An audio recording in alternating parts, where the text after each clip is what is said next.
Hello, students. Welcome back to your economics class. We're studying chapter 4 Money and Credit. Last class, I introduced you all to the loan system, and we spoke about the terms of credit. We learned collateral, and you all figured out what is credit. Now, today, we are going to be looking at how do you arrange credit, and we're going to be looking at rural scenarios. So we're going to take examples of a village. So now you all know about terms of credit. So if you go to a village, how do they arrange the credit that they require for agriculture? So what is the credit system over there? Who are the people who provide the credit? Who are the people who borrow the credit? And what are the terms of credit in the village? Right now that we saw was from the banks. If you take loans, what are the terms of credit in the loans? But what about the villages? So let's see what we have. So when you go to the village, most farmers and laborers are working on the fields. So that's the best time of the day to go and have a conversation with them. So I'm going to bring out some scenarios where we have spoken to a few villagers. Okay, and we will meet Shamal, who is a small farmer in Sonpur, and it is a small irrigated village. So Shamal, he's telling us that every season he needs loans for cultivation on his 1.5 acre of land. Till few years ago, he used to borrow money from a village money lender at the interest rate of 5% sum a month. So if it's 5% a month, over a year he's going to pay 60%. 60% of the amount he earns is going to go. But for the last few years, 60%. So, for example, if he's borrowed 1,000 rupees, he has to pay back 1,600 rupees. So, but for the last few years, Shamal has been borrowing from an agricultural trader in the village at an interest rate of 3% per month. Now, if it's 3%, it's 3 12s are 36. So now he is supposed to pay back 1,360 rupees. It's much, there's a big difference. At the beginning of the cropping season, the trader supplies the farm inputs on credit, which has to be repaid when the crops are ready for harvest. Besides the interest charge on the loan, the trader also makes farmers promise to sell the crops to him.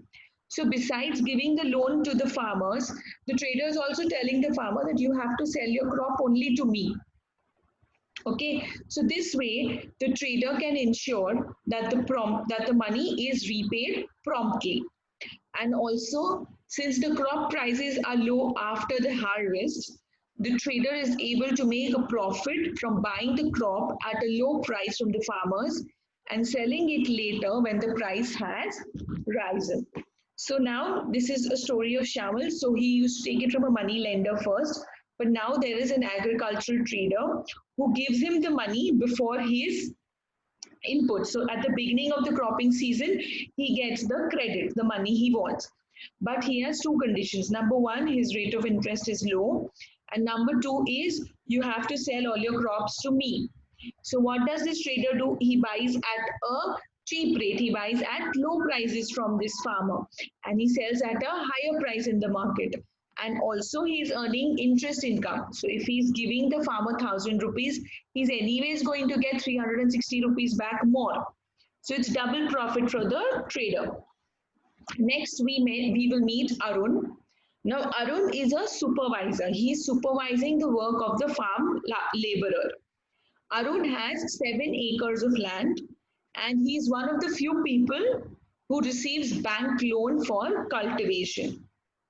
The interest rate on the loan is 8.5% per annum. Big difference over here. This was 5% a month, and even what he's taking from the agricultural trader is 3% per month, and this is 8.5% per year. And this loan can be repaid anytime till 3 years. It's not even 1 year, it's 3 years. So Arun plans to repay the loan after the harvest by selling a part of the crop.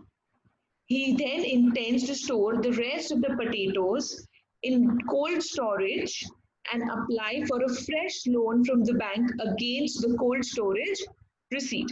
So what is he saying is, I've already taken a loan. I will pay back the loan by selling some potatoes, and then I will put my potatoes in cold storage. And because I'm putting it in cold storage against because of that, the bank will give me another loan. Okay, the bank offers these facilities to farmers who have taken crop loan from them. So if you put your crops in cold storage, you get some more discount in your loans. So he's using this facility. Then we have Rama, who is working in a neighboring field. She works as an agricultural laborer, and there are many months in the year when Rama has no work and she needs credit to meet her daily expenses. Expenses on sudden illnesses or functions in the family are also met through loans. So Rama has to depend on her employer, who is a medium landowner in Sonpur, for credit system. And this landowner, he's charging interest of 5% per month. And Rama repays the money by working for the landowner. Most of the time, Rama has to take fresh loan before the previous loan has been repaid. At present, she owes landowner rupees 5,000. Though the landowner doesn't treat her well, she still continues working for him because she can get loans from him when she is in need. Rama says that the only source of credit for the landless people in Sonpur are the landowner employers. So she's telling that for the landless people, this is the only source, because bank is not going to give you loans if you don't have lands.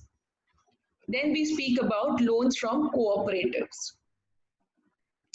Besides banks, other major source of cheap credit in rural areas are the cooperative societies. Members of a cooperative pool their resources for cooperation in certain areas. There are several types of cooperatives possible, such as farmers cooperatives, weavers cooperatives, industrial worker cooperatives, etc. Krishak cooperative functions in a village not very far from Sonpur. It has 2,300 farmers as members.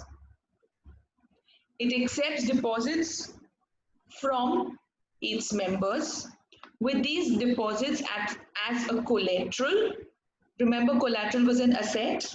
So collateral, the cooperatives have obtained a large loan from the bank. Now these funds, this money is used to provide loans to the members. Once the loans are repaid, another round of lending will take place.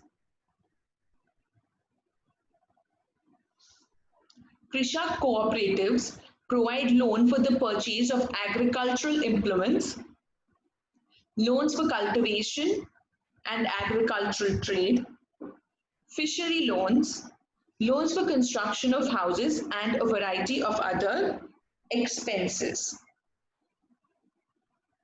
So basically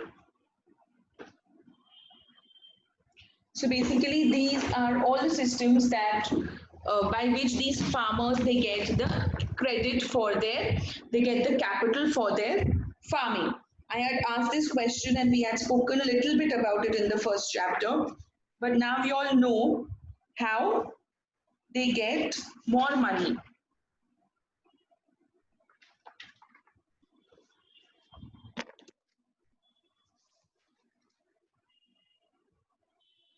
So this is how the credit is arranged in the rural area. So different sectors for credit arrangement. In the formal sectors, we have banks. We spoke about banks in the last class, cooperatives in this class, And finally, in the informal sectors, we have money lenders, we have traders, the agricultural trader, and relatives and friends. These are the different ways that people arrange for credit. Formal credit sector is also known as organized sector of money market. Okay. This sector is supervised and controlled by RBI. The formal credit sector provides loan at a low rate of interest. And informal credit in India, it includes credit given by unorganized sectors like indigenous bankers, that means these banks are not registered, money lenders, chit funds, traders, etc. There is no organization that supervises and controls the lending activities of informal sector. Okay, so there are two ways to arrange for money, formal and informal. There are two credit systems. Okay.